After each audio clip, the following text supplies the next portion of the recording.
തിരുവനന്തപുരം തൃക്കണ്ണാപുരത്ത് ആത്മഹത്യ ചെയ്ത ആനന്ദ് കെ തമ്പി ശിവസേന ഉദ്ധവ് വിഭാഗം സ്ഥാനാർത്ഥി. ആനന്ദിനെ സ്ഥാനാർത്ഥിയായി ഉദ്ധവ് താക്കറെ വിഭാഗം കഴിഞ്ഞ ദിവസം പ്രഖ്യാപിച്ചിരുന്നു. സമൂഹ മാധ്യമങ്ങളിൽ ശിവസേന തന്നെ ഇത് പങ്കുവയ്ക്കുകയും ചെയ്തു. വിവരങ്ങളുമായി എസ് ശാലിനി ഒപ്പം ചേരുന്നു. ശാലിനി, പറഞ്ഞതൊന്ന്, ഇപ്പോൾ കേൾക്കുന്നത് മറ്റൊന്ന്. അതായത് തെളിവുണ്ട്, ശിവസേനയുടെ സ്ഥാനാർത്ഥിയായി അവർ ഷോൾ അണിയിച്ച് സ്വീകരിക്കുന്ന ദൃശ്യങ്ങളടക്കമുണ്ട്. മത്സരിക്കും, ശിവസേന ഉദ്ധവ് വിഭാഗത്തിൻ്റെ സ്ഥാനാർത്ഥിയായി മത്സരിക്കുമെന്ന പ്രഖ്യാപനവും ആ ഫേസ്ബുക്കിൽ കാണുന്നുണ്ട്. പക്ഷേ സംഭവിച്ചത് വളരെ ദൗർഭാഗ്യകരമായ ഒരു കാര്യമാണ്. ഒരു യുവാവ് ജീവനൊടുക്കുന്നു. വിവരങ്ങൾ.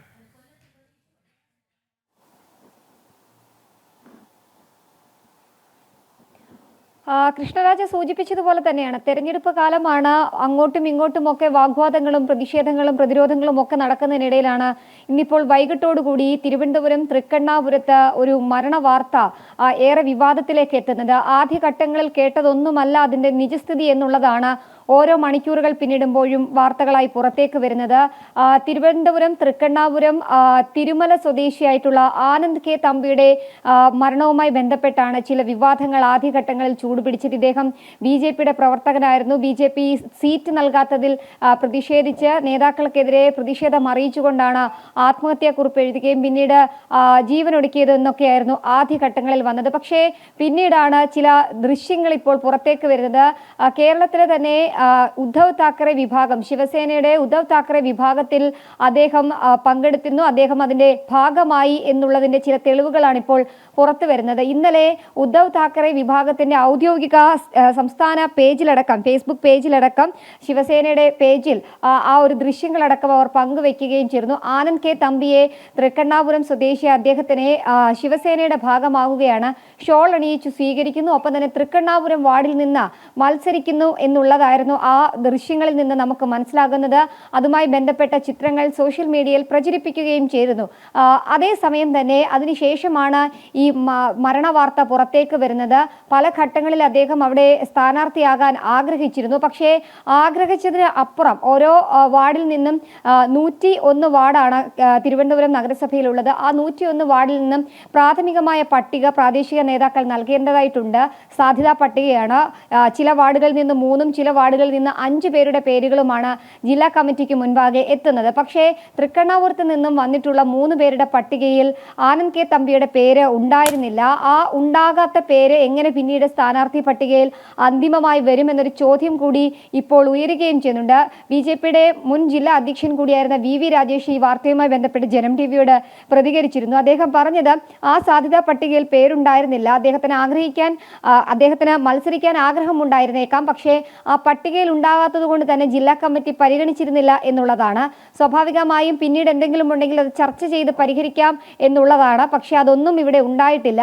പിന്നീടാണ് അദ്ദേഹം ശിവസേനയുടെ ഭാഗമായിരുന്നു എന്നുള്ളത് അറിയുകയും ചെയ്യുന്നത്. അതേസമയം തന്നെ ഈ മരണവുമായി ബന്ധപ്പെട്ട് ഏതെങ്കിലും തരത്തിലുള്ള അസ്വാഭാവികത ഉണ്ടെങ്കിൽ അത് അന്വേഷിക്കേണ്ടതാണ്. അത് പോലീസ് അന്വേഷിക്കും, ഒപ്പം തന്നെ BJPയുടെ പ്രാദേശിക ഘടകങ്ങളും അന്വേഷിക്കുമെന്നുള്ളതാണ് അദ്ദേഹം സൂചിപ്പിക്കുകയും ചെയ്യുന്നത്. അതേസമയം തന്നെ BJPയുടെ സംസ്ഥാന അധ്യക്ഷനും ഈ വാർത്തയോട് പ്രതികരിച്ചിട്ടുണ്ട്. അദ്ദേഹം പറഞ്ഞതും ഇതെന്താണ് ഇതിന്റെ കാരണം എന്നുള്ളത് പുറത്തേക്ക് വരേണ്ടതായിട്ടുണ്ട്. തെരഞ്ഞെടുപ്പ് അടുത്തിരിക്കുന്ന സമയത്ത് BJPയെ പ്രതിരോധത്തിലാക്കാനുള്ള ശ്രമങ്ങൾ പല കോണുകളിൽ നിന്ന് ഉണ്ടാകും.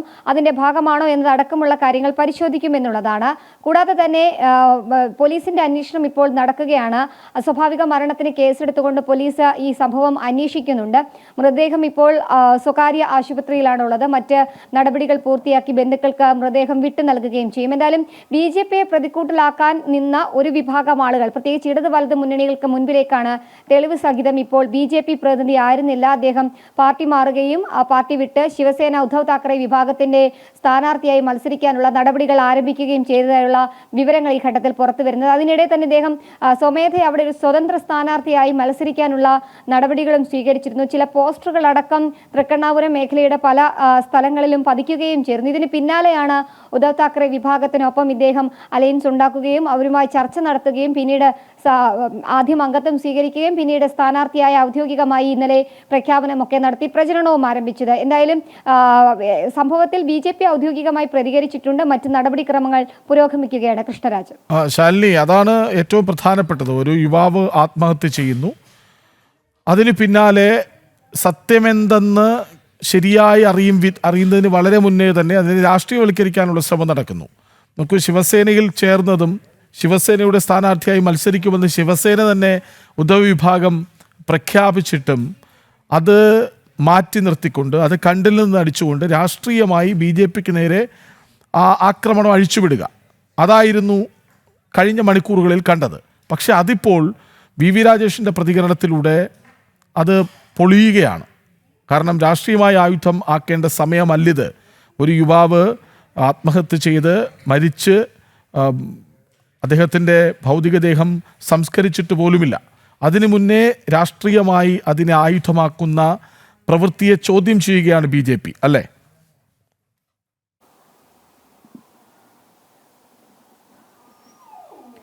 തീർച്ചയായും കൃഷ്ണരാജ്, അങ്ങനെ തന്നെയാണ്. കാരണം കഴിഞ്ഞ കുറച്ച് ദിവസങ്ങൾക്ക് മുൻപ് തിരുമലയിലെ കൗൺസിലറൊക്കെ ആയിരുന്ന തിരുമല അനിൽ ഇത്തരത്തിൽ അദ്ദേഹത്തിന്റെ വിയോഗം സംഭവിച്ചതിന് ശേഷം അതിനെ രാഷ്ട്രീയ ആയുധമാക്കാൻ ഒരു വിഭാഗം ഇടത് വലത് മുന്നണികൾ ശ്രമിച്ചതാണ്. വലിയ രീതിയിൽ അവരുടെ മാധ്യമങ്ങളുടെ സ്വാധീനമടക്കം ഉപയോഗിച്ചുകൊണ്ട് അത്തരത്തിലുള്ള പ്രചരണങ്ങൾ നടന്നതുമാണ്. പക്ഷേ പിന്നീട് അത് തള്ളുന്ന രീതിയിലുള്ള വാർത്തകളും അതുമായി ബന്ധപ്പെട്ട തെളിവുകളും ഒക്കെ പുറത്തു വന്നതാണ്. അതിന്റെ ആ ഒരു അലയൊലികൾ കെട്ടടങ്ങും മുൻപാണ് ഇപ്പോൾ ശിവസേനയുടെ ശിവസേന ഉദ്ധവ് താക്കറെ വിഭാഗത്തിന്റെ ഭാഗമായിരുന്ന അവരുടെ സ്ഥാനാർത്ഥിയായിരുന്ന ഒരു വ്യക്തി അദ്ദേഹം ഇത്തരത്തിൽ ജീവനൊടുക്കുമ്പോൾ അത് BJPയുടെ തലയിൽ കെട്ടിവെക്കാനുള്ള ശ്രമം ഒരു ഭാഗത്ത് നടക്കുകയും ചെയ്യുന്നത്. പ്രത്യേകിച്ച് തലസ്ഥാന നഗരത്തെ സംബന്ധിച്ച് പറയുകയാണെങ്കിൽ തിരുവനന്തപുരം നഗരസഭയിൽ ഇക്കുറി BJP ഏകദേശം സീറ്റ് ഉറപ്പിക്കും, ഒപ്പം തന്നെ ഭരണം പിടിക്കും എന്നുള്ള ചർച്ചകൾ വലിയ തോതിൽ നടക്കുന്നുണ്ട്. CPM-നും കോൺഗ്രസിനും ഒക്കെ തിരിച്ചടി ഉണ്ടാകുമെന്നുള്ള ചർച്ചകൾ നടക്കുന്നുണ്ട്. അതിനിടയിലാണ് അവരുടെ മുഖത്ത് കരിവേത്തേക്കാനുള്ള ശ്രമങ്ങൾ ഈ മരണമടക്കം ഉപയോഗിച്ചുകൊണ്ട് നടത്തുന്നത് എന്നുള്ളൊരു ആക്ഷേപം കൂടി ഉയരുകയും ചെയ്യുന്നുണ്ട്. BJPയുടെ മുൻ ജില്ലാ അധ്യക്ഷൻ VV രാജേഷ് ജനം ടിവിയോട് പറഞ്ഞപ്പോഴും പ്രതികരിച്ചപ്പോഴും അദ്ദേഹം പറഞ്ഞ ചില കാര്യങ്ങൾ അതുതന്നെയാണ്. ഇടത് വലത് മുന്നണികൾ ഈ ഒരു സമയത്ത് രാഷ്ട്രീയം കലർത്തേണ്ട കാര്യമില്ല.